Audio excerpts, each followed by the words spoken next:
Hər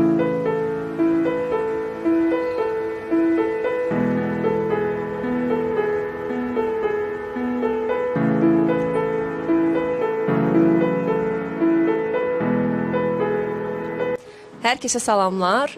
YouTube kanalımdakı yeni formata, vlog formatına xoş gəlmisiniz. Adım Səkinə Həsənovadır və 12 ildən çoxdur ki, artıq müəllim olaraq fəaliyyət göstərirəm.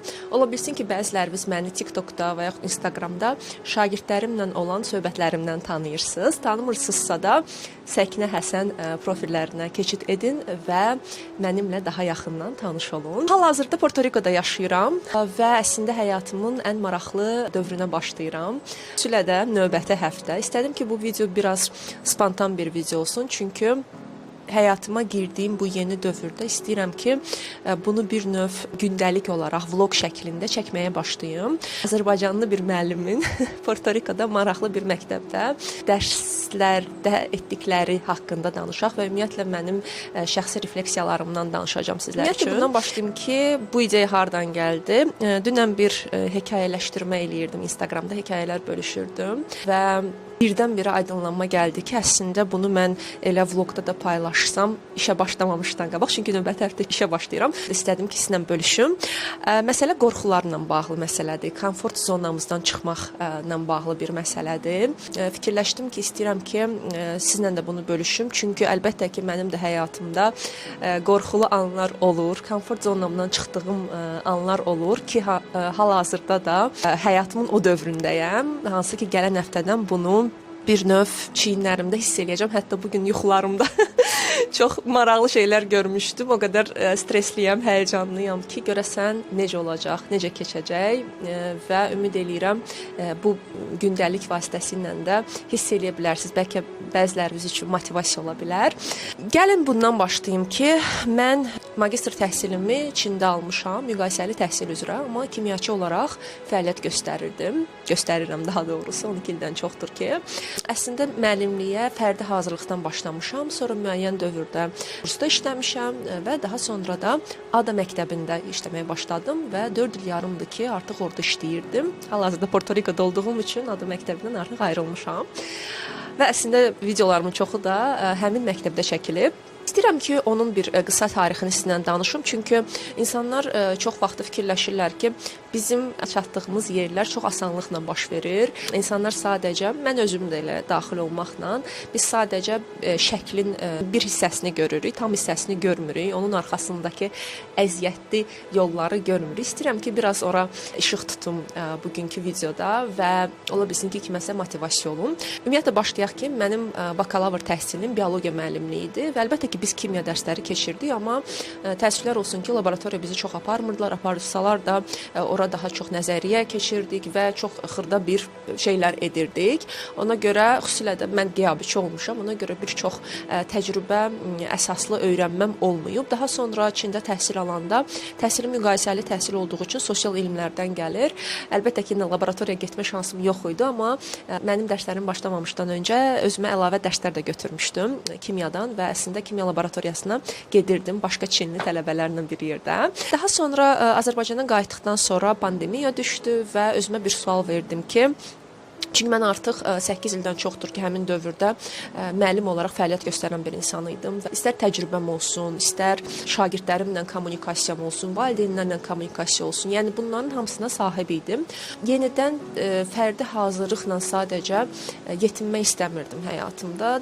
Artıq yeniliklər istəyirdim və bu yeniliklərdən biri də ümumiyyətlə mən həyatımda həmişə what is next sualı verirəm. Yəni ki, növbədə nədir? Və növbədə nədir sualı özümə verəndə düşündüm ki, mənə doğrudan da yeni bir mühit lazımdır. Hansı ki, məktəb mühitidir, laboratoriya mühitidir. İstəyirəm ki, sinifə daxil olum. Çünki fərdi hazırlıqda da mənim siniflərim olub ki, qruplarım olub ki, 8 nəfər, 10 nəfər olur. Amma yenə də fərdi hazırlıqda siz müəyyən bir çərçivədə dərs deyirsiniz. maksimum dərəcədə interaktiv etmək istəyirsiniz, amma yenə də çərçivəyə sığışdırılırsınız. Və belə oldu ki, mən dedim ki, okey, mən artıq sadəcə fərdi hazırlıqla məşğul olmaq istəmirəm, artıq məktəb mühiti istəyirəm, fərqli insanlarla tanış olmaq istəyirəm, sosiallaşmaq istəyirəm və yeni bilikləri əldə etmək istəyirəm. İngilis dilim çox yaxşı səviyyədə idi, müəllimlik təcrübəm çox yaxşı idi, amma yenə də içimdə bir qorxu var idi, açıq sizə deyim. Hətta həmin dövrdə fikirləşəndə ki, mən hara gedim, özümə bir sual verdim ki, məni hansı yer haqq eləyir, belə deyə türklər demiş. Qərar oldu ki, bəli, belə yerlərdən biri Ada məktəbidir və həmin dövrdə Ada məktəbindən bir şagirdim var idi. Hətta o şagirddən soruşdum ki, bəs sizdə laboratoriya işləri olur? Şagirdim dedi ki, bəli, bizdə laboratoriya işləri olur və o bəlini eşidəndə belə içimdən soyuq sular axdı, belə biraz mənə stres gəldi. Çünki bundan öncə laboratoriya təcrübəm heç yox idi. Plus mən kimyanın kimyasından gəlmirəm, biologiyadan gəlirəm, amma əlbəttə ki, neçə ildir ki, kimya ilə məşğulam. İngilis dilində dərs ondan öncə bir-iki dəfə demişdiyim olub, o da yenə fərdi hazırlıqda, amma belə gündəlik olaraq sinifdə uşaqlarla ingilis dilində bütün dərslərim keçməsi və s. bu mənim üçün yad bir şey idi. Ona görə fikirləşdim ki, mənim ingilis dilim çox yaxşıdır, fənnimi bilirəm, amma laboratoriya təcrübəm yoxdur. Ola bilsin ki, bu səbəbdən məni qəbul etməyə bilərlər. Amma yenə də qorxumla üzləşdim və sənədlərimi göndərdim. Nəticədə qəbul olundum və 4 il yarım ərzində əlbəttə ki, laboratoriyanın nə olduğunu, işlər necə olması barəsində bir çox məlumat əldə edindim. Bunları nəyə görə danışıram? Ümumiyyətlə mən düşünürəm ki, həyatımızda ilk növbədə o addım atmaq lazımdır, qorxularımızla üzləşmək lazımdır və qorxularımızla üzləşəndən sonra biz o təcrübəni qazanırıq və təcrübəni qazanandan sonra o təcrübə yaxşı da olsa, pis də olsa, müəyyən bir şeylər qatır bizim həyatımızda və gələcəkdə biz bilə bilmərik ki, biz onu harda istifadə edəcəyik. Məsələn, hal-hazırda mən yavaş-yavaş kimyadan uzaqlaşıram. Bloquma da nəzər salsaz Instagramdan, elə YouTube videolarına da baxsaz, mən artıq müəllimlərlə işləməyə başlamışam. Yəni müəllimlərə təlimlər keçirəm, müəllimlərə konsultasiyalar edirəm, hətta onların ingilis dillərini qaldırmaq üçün kömək eləyirəm və s. Yəni əsasən hal-hazırda işim müəllimlərləndir. Mən Porto Rikoya gələndən sonra düşündüm ki, artıq kimyadan yavaş-yavaş uzaqlaşıram. Yəni artıq fərdi hazırlıqla məşğul olmaq istəmirəm, onlayn da məşğul olmaq istəmirəm. Müraciət edənlər çoxdur, amma kolleqalarıma artıq onları yönləndirirəm. Mən bura gələndən sonra 1-2-3 ay sonra yoldaşımın işi ilə bağlı bir xanım gəlmişdi bura və o xanımla nəsə söhbət eləyəndə ortaya çıxdı ki, xanımın ailəsinin məktəbi var, elə bizim ərazidə. Eşidəndə ki, mən kimyaçıyam, kimyadan dərs deyirəm, çox sevindi. Dedi ki, bizim doğrudan məktəbdə kimyaya ehtiyacımız var, amma bu məktəb bizim bildiyimiz normal bir məktəb deyil. Bu məktəb daha çox icma məktəbidir və dünya üzrə tanınmış olan Waldorf sistemi var. Həmin sistemə əsasən təhsillərini qurublar. Düzdür, bu tam rəsmi olaraq məktəb deyil, çünki müəyyən təcrübələrdən keçməlidirlər, müəyyən standartları olmalıdır. Hal-hazırda yəni məktəb çox balacadır, icma məktəbidir, iyanələrlə işləyirlər. Bir növ şagird sayı da azdır.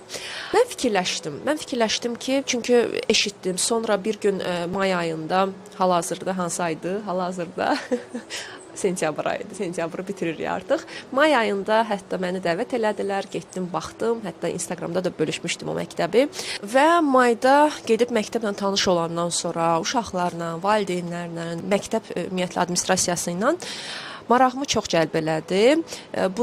Açığı sizə deyim, Porto Rikoya gələndə heç fikirləşmirdim ki, təzədən kimya dərsi keçəcəm, amma bu format mənim fikrimi çox cəzb elədi. Çünki müəllimlərə maksimum dərəcədə sərbəstlik verirlər, şagirdlərə sərbəstlik verirlər.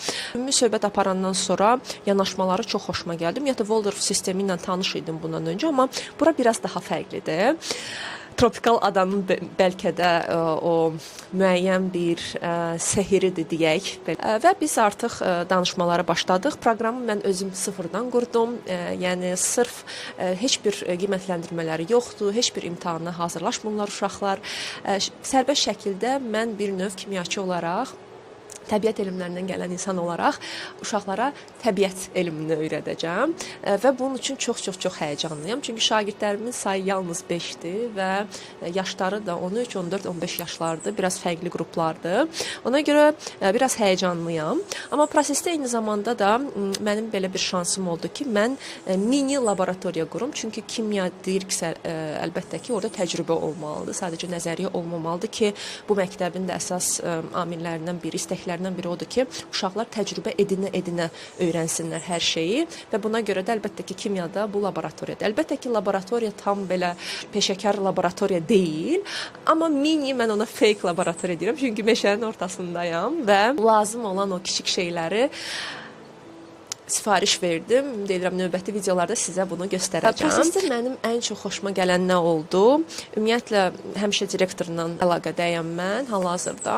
Onlara siyahı göndərdim və inanırsınız, əlbəttə ki, siyahını göndərməmişdən qabaq ümumi proqramın içində də hansı alətlərin, hansı avadanlıqların, nə üçün, harada istifadə olunacağını hamısını qeyd etmişəm. Amma yenə də biz öyrəncəliyik ki, bizdən administrasiya sorğulasın ki, filan şeyi niyə edirsən, peşmankeş şeyi niyə edirsən, nə bilim, filan şeyin qiyməti çox bahadır və s.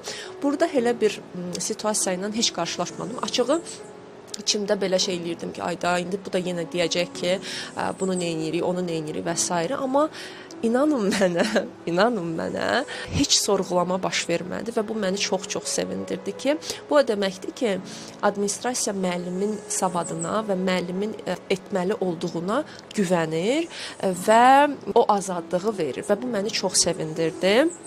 Hətta ötən gün getdim, avadanlıqlara baxdım. Hamısı gəlib, bəli, hamısı gəlib. Bir deyəsən paket başqa bir yerdə idi, amma hamısı gəlib və mən çox həyəcanlıyam. Bu videonu, bu vloqu çəkməyimin səbəbi nədən ibarətdir? Qorxularla üzləşmək məsələsidir.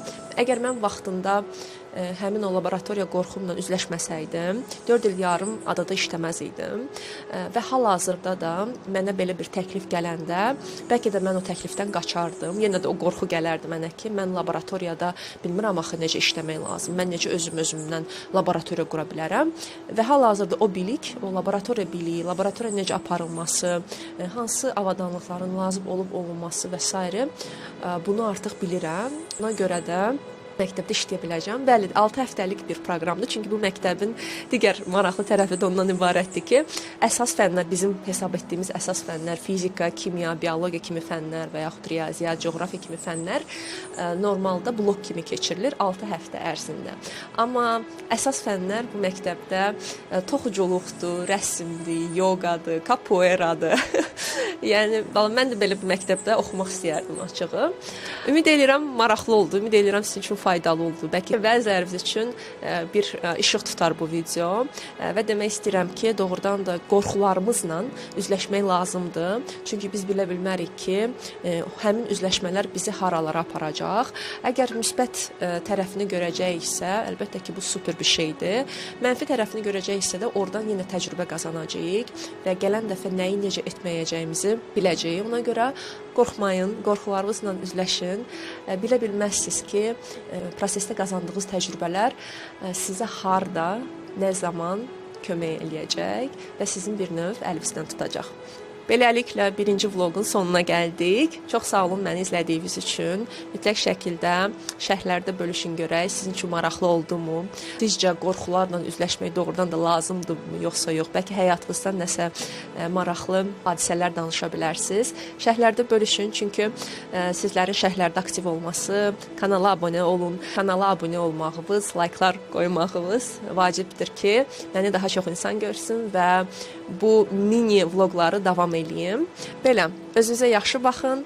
Günün hansı saatında, harda olmağınızdan asılı olmayaraq, ümid edirəm bu söhbətdən zövq aldınız. Sağ olun, salamat qalın.